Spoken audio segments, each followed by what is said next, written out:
여러분 안녕하십니까? CJB 뉴스입니다. 정부는 5년 전부터 반려동물 등록 제도를 시행하고 있습니다. 사람처럼 반려동물도 이제 자치단체에 등록해 동물의 유기도 막고 정확한 규모도 파악해 보겠다는 건데요. 농촌의 등록률은 현저히 떨어지고 있어 반쪽짜리 제도라는 비판이 제기되고 있습니다. 이태형 기자입니다. 7월과 8월은 반려동물 자진 등록 기간입니다. 이미 반려동물 등록 제도를 시행한 지 5년이 지났지만 등록률이 현저히 떨어지다 보니 정부가 다시 한번 자진 등록 기간을 정한 겁니다. 청주시의 경우 이 기간 동안 5천 마리의 반려동물이 새로 등록됐고 진천군도 지난 5년 동안 신고된 반려동물 수와 맞먹는 마리수가 추가 등록됐습니다. 32% 정도 증가한 거네요. 기존의 동물등록제에 대한 건이 많아서 좀 적긴 한데 등록 건수 자체는 하지만 문제는 농촌 마을의 반려견들입니다. 흔히 누렁이, 백구로 불리는 마당에서 키우는 개들 또한 3개월이 지나면 의무적으로 자치단체에 등록해야 하는데 고령의 농촌 주민들에겐 쉽지 않은 일입니다. 무지막지하게 시골 농촌까지 확대한다는 것은 시골에는 거의 고령하고 이분들이 가서 이걸 신고할 수 있는 그러한 여력도 못 되고 때문에 반려동물 수의 정확한 집계를 통해 동물의 유기를 막겠다는 제도의 취지 또한 무색해지고 있습니다. 전국 기준으로 한 5개를 뽑아가지고 조사를 해보는 그 등록된 개체하고 저 차이가 얼마나 정도 갭 차이가 나는지 파악이 돼야 정책도 방향을 또 바꿀 수가 있거든요. 제도 실효성에 대한 비판이 제기되고 있는 가운데 정부는 다음 달부터 대대적인 단속을 벌이겠다는 계획입니다. CJB 뉴스 이태현입니다. 청주 동물원을 옛 청원군 지역으로 이전하는 방안이 추진되고 있지만 현실적인 여건이 녹록지 않습니다.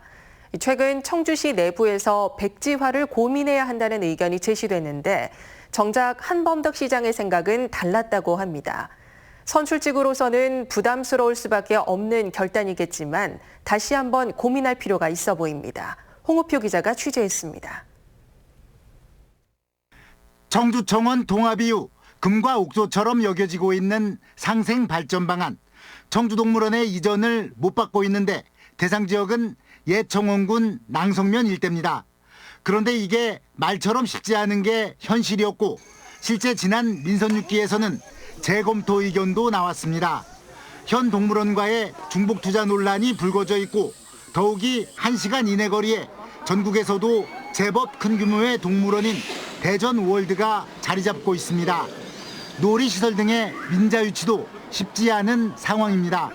동물원이 일종의 공공인프라로 적자 운영이 불가피하다지만 현 동물원의 운영비 대비 수익금은 8%에 불과합니다. 이 때문에 최근 청주시 내부에서 또다시 동물원 이전을 백지화해야 한다는 의견이 제시됐지만 한범덕 시장의 생각은 달랐습니다.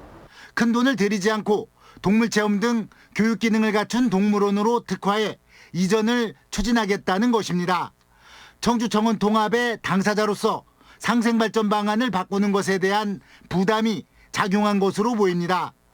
결국 동물원 이전 백지화는 도로 없던 일이 됐지만 제대로 된 동력을 얻기는 힘든 실정입니다. 5년째 답보 상태에 머물러 있는 청주동물원 이전 계획은 현재로선 한범덕 시장의 임기 내 또는 그 이후에도 책상 서랍에 보관돼 있을 가능성이 커 보입니다. CJB 뉴스 홍우표입니다. 충북교육청이 각종 정책 제안을 받겠다며 지난해 청원광장을 개통했는데요. 하지만 본래 취지와 다르게 민원성 글이 다수이고 호응도 적어서 교육청이 고민에 빠졌습니다. 조용광 기자입니다. 창문도 열기 힘든 반지하에서 전공 수업을 하고 야외 활동은 주차장 귀퉁이를 활용합니다. 시설이 낡고 부족한 충북예술고에 기숙사와 연습실, 체육관 등이 들어섭니다. 충북교육청이 이로 청원에 화답한 결과입니다. 하지만 정책이나 현안에 대한 의견을 듣겠다는 청원 광장의 도입 취지를 살리지 못하고 있다는 지적도 있습니다. 충북교육청이 공식 답변한 충북예술고 기숙사 설치 요구나 가경초 이전 반대, 공공도서관 사서의 학교 배치 반대 등은 사실상 정책 제안보다는 민원에 더 가깝습니다. 또 교사의 체벌을 주장하는 글은 학생 지도 유축으로도 이어지고 있습니다. 실제로 지난 4월과 지난달 교사의 체벌을 주장하는 글로 인해 전교생 설문조사까지 진행됐습니다. 선생님들이 선뜻 내가 어떤 일을 당하지 않을까, 소위 말해서 낙인 효과죠. 잘못해서. 그런데 악용되면 이게 좋지 않은. 또 10달 동안 올라온 청원글은 충북 사안을 빼면 50건이 겨우 넘고 청원별 공감 인원도 극소수인 경우가 대부분입니다. 도민들에게 좀 더 홍보를 해야 되겠다. 그래서 더 많은 관심을 우리 도민들이 갖고 우리 충북 교육에 대해서 많은 의견들을 제시할 수 있도록. 충북교육청은 청원 광장 활성화를 위해 답변 기준을 300명에서 더 낮추거나 토론 주제를 제시하는 방식도 검토하겠다고 밝혔습니다. CJB 뉴스 조윤광입니다. 충청북도가 일본 수출 규제에 따른 도내 피해 기업의 지방세 지원을 추진합니다.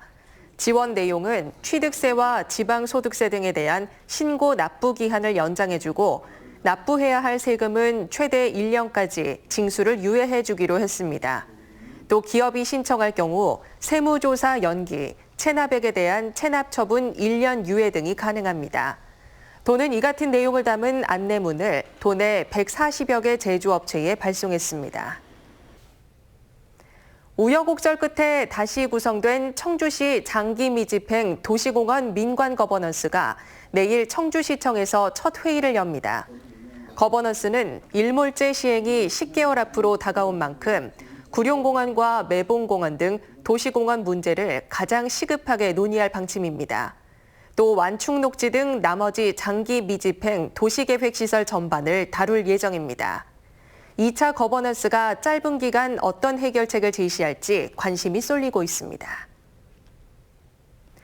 진천구는 태양광 발전 시설이 주변보다 높아 발생하는 조망권 침해와 경관 저해 등의 민원을 없애기 위해 높이 제한 지침을 시행합니다. 이에 따라 건물 지붕이나 옥상에 태양광 발전 시설을 설치할 경우 상단 높이는 2.5m, 땅 위에 설치된 경우는 5m를 넘을 수 없습니다. 옥천군이 운전면허증을 반납하는 70세 이상 고령 운전자에게 10만 원 상당의 옥천사랑 상품권을 지급하기로 했습니다. 군은 고령 운전자의 교통사고를 줄이기 위해 이 같은 내용을 담은 옥천군 고령 운전자 교통사고 예방에 관한 조례를 만들고 입법 예고했습니다. 또 고령 운전자 교통사고 예방을 위한 홍보와 안전교육을 시행할 예정입니다. 김태종 본부장 등 충북농협 임직원들이 진천군 광해원면 호우 피해 농가를 찾아 피해 상황을 살펴보고 대책을 협의했습니다. 어제 오후 3시쯤 진천군 광해원면에 돌풍을 동반한 기습호우가 내려 일부 농가에서 비닐하우스와 축사가 파손되고 농경지가 침수됐습니다.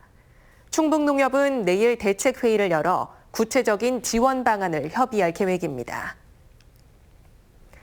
청주지법은 고의로 체중을 줄여 사회복무요원 판정을 받은 21살 A씨에게 징역 1년에 집행유예 2년을 선고했습니다.